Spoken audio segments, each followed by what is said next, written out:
สวัสดีครับพี่น้องเนาะสำหรับวันนี้บ่าวยอดได้มีเพื่อนมาหาพี่น้องบ่าวสมัยเนาะสมัยพะทัวสวัสดีครับบ่าวสมัยสวัสดีครับสวัสดี FC บ่าวยอดนะพี่น้องเป็นไงเดินทางมาถึงไหนเดินทางมาจากสมุทรปราการเนาะพี่น้องเนาะสำหรับวันนี้อยากถามบ่าวสมัยว่าตั้งแต่บ่าวสมัยเกิดมาอายุจักปีแล้วตอนนี้ตอนนี้37 ปี37ปีเนาะแม่นแล้วบ่าวสมัยนี่มีโอกาสได้เรียนบ่ได้เฮียนอยู่ป .1 ตะกี้ได้ไปสถานศึกษาบ่ป .1 นี่แม่นยังถนัดศึกษาอ๋อเว้าบ่ฮู้อีหลีบ่ได้นี่ก็คนบ่เคยไปจักเทื่อทัศนศึกษาพี่น้องบ่าวสมัยเพิ่นว่าบ่าวยอดถามว่า เคยไปทัศนศึกษาบ่เนาะบ่แม่นว่าเพิ่นบ่เคยไปอย่างเดียวพี่น้องเพิ่นบ่ฮู้ด้วยซ้ำบ่ฮู้ด้วยซ้ำบ่าวสมัย บ่ฮู้ว่าคืออิหยังคือมื้อนี้แหละบ่าวยอดจะมาถามบ่าวสมัยเนาะอยากจะมาถามความรู้สึกเพิ่นแต่ว่าเพิ่นบ่ฮู้ด้วยซ้ำพี่น้องว่าทัศนศึกษาเนาะคืออีหยังเนาะเดี๋ยวมื้อนี้บ่าวยอดจะมีเอกสารให้เบิ่งกันแต่บ่าวยอดจะบ่ขอโซขึ้นนะพี่น้องเพราะว่าคือยันผิดกฎของ YouTube เพิ่นเนาะบ่าวยอดจะมาให้บ่าวสมัยเบิ่งพี่น้องก็จะประมาณนี้เนาะเอาขึ้นหน่อยหนึงก็ถือว่าจะมาอ่านในบ่าวสมัยแล้วนี่ฮู้ว่ามันเป็นหยัง บ่รู้แหละ เอาบ่าวสมัยอ่านบ่ได้เนะ อ่านหนังสือบ่ออกหยังอ๋อบ่สบายอ่านหนังสือบ่ออกพี่น้องนะซึ่งว่าเพิ่นบ่ฮู้ว่าเป็นหยังนี่ก็คือเป็นการยินยอมเนาะอันนี้เป็นเอกสารที่จะแบบว่าเวลาเด็กน้อยนะบ่สบายจะไปทัศนศึกษาไปกิจกรรมข้างนอกเข้าใจปะอ๋อคือทางโรงเรียนเพิ่นมีกิจกรรมที่จะไปให้แบบว่าสถานที่ต่างๆ ให้เด็กเรียนรู้นอกโรงเรียนจังซี่นะก็เลยมีเอกสารนี้ขึ้นมาเห็นบ่ เอกสารนี้คือให้พ่อแม่เซ็นยินยอมเข้าใจบอกว่าลูกคุณไปนะ คุณคือเซ็นลายเซ็นผู้ปกครองเนาะชื่อที่อยู่เป็นอย่างชั้นเรียนชื่อนักเรียนเข้าใจบอกเนาะเป็นชื่อโรงเรียนอันนี้นะ อ๋อ เห็นบ่บ่จะก็อ่านได้บ่เก่งพี่น้องนะโรงเรียนเนาะวัดหงส์เนาะปทุมวาสมีจุดประสงค์ให้นักเรียนเนาะชั้นอนุบาล3เนาะไปทัศนศึกษาเนาะในสถานที่วันที่เนาะพิกัดเนาะแถวพระราม9เนาะในกรณีใครอนุญาตนักเรียนเนาะผู้ปกครองร่วมไปทัศนศึกษาในสถานที่ดังกล่าว การเดินทางการศึกษาครูประจำชั้นดูแลนักเรียนใกล้ชิดโดยออกเดินทางในเวลา7 โมงเนาะเวลา7 โมง และเดินทางกลับในเวลาเนาะเพิ่นจะบอกชัดเจนว่าจะเป็นตัวไทยว่าจะอ่านบ่ได้เป็นของว่าเป็นตัวเลขไทยนะตัวเลขไทยซึ่งว่าเพิ่นจะเขียนชัดเจนแล้วให้เขากรอกตามนี้คือเห็นบอกประเทศไทยนี่บ่แม่นว่าเพิ่นสิเฮ็ดตามใจเพิ่นได้คุณครูเพิ่นก็เอาตาม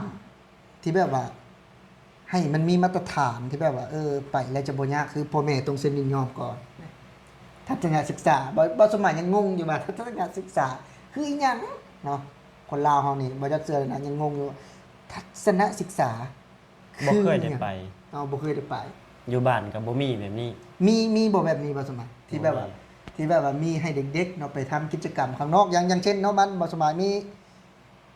ภูเขาหรือว่ามีสถานที่ท่องเที่ยวนะอะไรบ่มีและคุณครูพาไปแบบนี้แม่นก็คือทางโรงเรียนเพิ่นมีเข้าห้องบ่ได้มีกิจกรรมแต่ละปีอยู่แล้วก็ต้องไปแต่เฮาบ่ไปก็คือก็ได้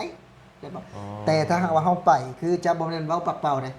เนาะบ่ได้แม่นเว้าปักเป้าพี่น้องเพิ่นก็จะมีเอกสารเนาะหรือว่าเจียแบบนี้เป็นหน้าแบบนี้ขึ้นมาเนาะขึ้นมาเพื่อคือเฮาบ่อยากให้ลูกเฮาไปนี่ก็เฮาก็บ่ต้องเซ็นก็บ่ให้ไปแบบนี้บ่แม่นอ๋อแต่ว่าหมู่ก็ไปเบิด เฮาก็เซ็นอันนี้คือมีเบอร์โทรลายเซ็นคักแน่นะว่าเจ้าเฮียนอยู่นี่จริงแล้วก็ชื่อพ่อชื่อแม่เพื่อว่ามีกรณีใดกรณีหนึงก็คือว่าทางครูเพิ่นก็แจ้งเฮาแล้วเด้นี่คือความโปร่งใสของบ่สมัย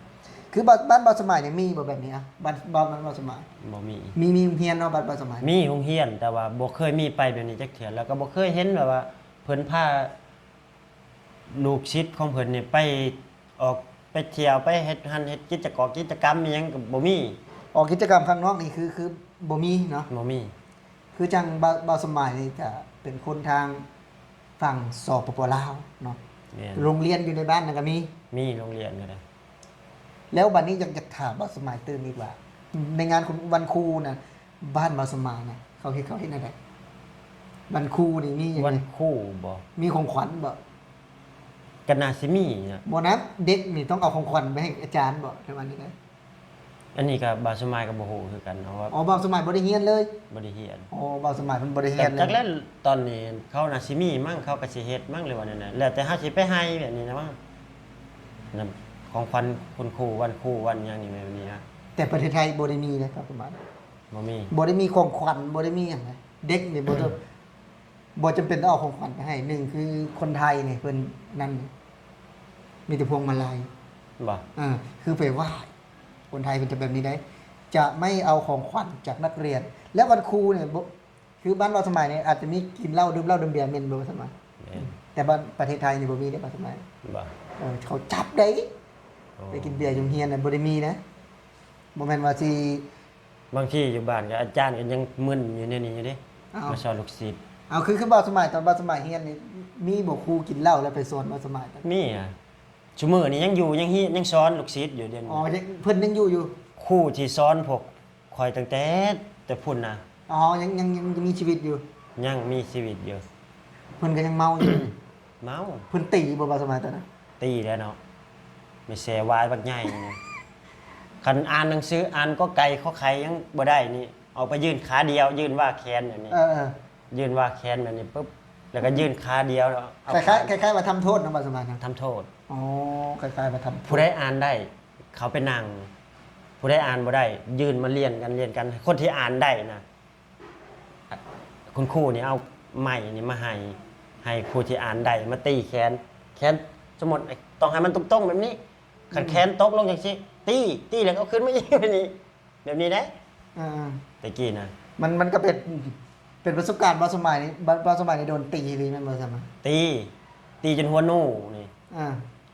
ไม่แซ่สายแล้วโป๊ะเลยอะไรนี่คันเราอ่านบ่ได้นี่ อ่า เพิ่นตีกับแม่นอยู่แต่เฮาก็เฮาปึกไง คือประเทศไทยนี่เนาะแต่กี้นะอาจจะมีนะบ่จะถามว่าสมัยก่อนเนาะสมัยสัก30 ปีที่แล้วนี่ยังมีตีบ่ยังมีโดนไม่เลี้ยวตีไหมเนาะแต่ปัจจุบันนี่คือบ่มีนะบ่สมัยนะ แม่น ปัจจุบันนี่คืออยู่ในประเทศไทยนี่เด็กนี่คือจะเป็นสิ่งที่แบบว่า ห้ามทำร้ายเนาะห้ามแบบว่า สอนคือสอนในหนังสืออะห้ามตีห้ามด่าเอาแต่บ่ได้คือตะกี้ได้ สมัยคือสมัยบยอดยังน้อยนะพี่น้อง อ๋อ ก็มีตีแน่คือจังว่าอะไรบ้านเฮาก็สอนมันบ่ได้ละเอียดคือพี่เด้คือบ่สมัยว่าครูดื่มเหล้าแล้วไปสอนนักเรียนบ่สมัย แม่น บันที่เป็นอะไรบัดนี้เวลาเพิ่นเมาเลยเพิ่นด่านักเรียนมาเลยว่านั่นแหละ โอ้ยทั้งด่าทั้งตีอยู่ได้สมัยจุมข่อยได้ แต่ปัจจุบันนี้ยังมีอยู่บ่ปัจจุบัน ปัจจุบันเนี่ยบ่ค่อยเห็นบ่ค่อยตีเด็กน้อยแหละเพราะว่ามันมีแต่เด็กน้อยๆเขาก็คือแบบว่า เขาก็สิเบิ่งแบบว่าการปกครองแบบอยู่ในประเทศไทยเนี่ยเขาก็สิเบิ่งจากทีวีแบบนี้นะดูจากทีวีแล้วเขาก็ไปเบิ่งว่าถ้าตีลูกเขาก็ไปเอาโทษได้เด้ประเทศนี้ อืม ตีเด็กน้อยๆเนาะ คือปัจจุบันนี่มันก็ ใครแน่แล้วเนาะมันก็จะ แน่ บ่มีเรื่องตบเรื่องตีแบบว่าบ่ได้แม่นทารุณเด็กน้อยแล้วพี่น้องปัจจุบันนี่คือแบบว่าก็สังคมนั่นแหละเนาะสังคมปัจจุบันนี่ถ้าหากว่ามีกรณีนี้ออกไปเนาะก็บ่โดนนะในกรณีที่ตีเด็กน้อยเนาะคุณครูตีเด็กน้อยนี่ก็ถือว่าถ้าหากฝั่งไทยเนี่ยมันสิบ่ได้เลยแหละเพอมันมีกฎหมายคุ้มครองเด็กอยู่แล้ว เจ้าเคยโดนบ่ตะกี้แบบว่าเคยเข้าโรงเรียนตะกี้แบบว่าครูเขาสนามมักแต้เนี่ย เคยแต่เห็นหมู่เฮ็ดแล้วบ่ยอดบ่ได้เคยบ่ยอด ว้า เรียนอ้อมห้องบ่ยอดนะเรียนอ้อมห้องเคย อันนี้ลงโทษครูเขาสนามมักแต้ไม่ใช่วายตี อ้าว บ่ได้มาขา มั ด น ลง ไปเรียนเหรอหมอน้องพี่น้องเนาะพี่น้องตอนเบาสมัยเป็นเฮียนพี่น้องว่า คุกเข่าใส่ต้นอย่างไรต้นไม้แต้เนาะไม้แต้ที่มีหนามมาพี่น้อง เอาเข่าเนี่ยไปคุกเข่าใส่ ครูเขาสนาม อ๋อ มันน่ะ นี่ผมอยากถามว่า สมัยก่อนเนาะสมัยตอนเบาสมัยนะผมก็อยากถามว่า ลงอลีได้ลงโทษอลีได้ตอนนั้น เขาไปเรียนเนาะหรือว่าไปฝึกทหารกันเนี่ยอายุจะขวบประมาณ7-8 ขวบปะ ประมาณ6-7 ขวบนี่แหละอยู่พุ่น7-8 ขวบ 6-7 ขวบเป็นตีแล้วบอก ตีได้ อ อ๋อ เฮียนบ่ได้ตี้ได้ตี้คืออยากให้ตี้แบบว่า คืออยากให้เฮาเฮียนนะเพราะว่าบางสมัยส่วนน่ะบ่อยากไปโรงเรียนเด้เพราะว่าโดนตีตลอด อ๋อ นั่นแหละพี่น้องนี่เนาะ คือจังนั่นแหละบางสมัยแบบว่าโดนตีตลอด มันไผล่ะสิอยากไปเรียน แม่นพอล่าสุดมาปุ๊บไปอีกรอบที่สองไปรอบสองปุ๊บคู่เขาชนะมักแต่หลังจากนั้นบ่ไปเลย ออกเลย ออกเลย จนปัจจุบันนี้ จนปัจจุบัน อายุ 37 ปีแล้ว แม่น อ๋อ บ่าวสมัยพี่น้องอายุ 37 38 ปีเนาะ ยังบ่เคยได้มีโอกาสเนาะ ได้ไปทัศนศึกษาบ่ฮู้ได้ซ้ำว่าใบบ่ยอดที่เอามาให้เบิ่งในใบหยังอ่านก็อ่านหนังสือบ่ออกพี่น้องเนาะ อ่านหนังสือก็ได้แน่บ่ได้แน่เนาะ ถ้าเป็นตัวน้อยๆวันนี้ก็บ่ได้ซ้ำ แม่น บ่ฮู้ได้ซ้ำแล้วก็บ่ฮู้ได้ซ้ำว่ามันมี บ่ฮู้ด้วยซ้ำว่ามีใบอันนี้แล้วก็พาแบบว่าครูเพิ่นพาเด็กๆไปเที่ยวไปหยังไปออก ไปทำหยังข้างนอกกันแบบนี้นะ อ๋อไปทำกิจกรรม กิจกรรม นี่แหละมันก็เป็นหนึ่งเรื่องราวเนาะเป็นเนาะหนึ่งเรื่องราวที่บอยอดได้สัมผัสก็เลยมันเล่าให้บาสมัยและประทามบาสมัยถือว่าลำบากมากเนาะตอนที่เพิ่นเฮียนพี่น้องถือว่าคล้ายๆว่าไปเป็นทหารเนาะ จำไปพึกทหาร สัมไปฝึกทหาร ไปเรียนนะ พี่น้องเอาแต่สำหรับคลิปนี้บอยอดก็ขอบคุณเนาะทาง FC ฝั่งไทยเนาะสำหรับวันนี้บอยอดอยู่กับบาสมัยก็ฝากไว้ติดตามเนาะช่องบาสมัยพาทัวร์เนาะและสำหรับวันนี้สำหรับบอยอดบาสมัยจะขอลาพี่และน้องไปก่อนสวัสดีครับ สวัสดีครับ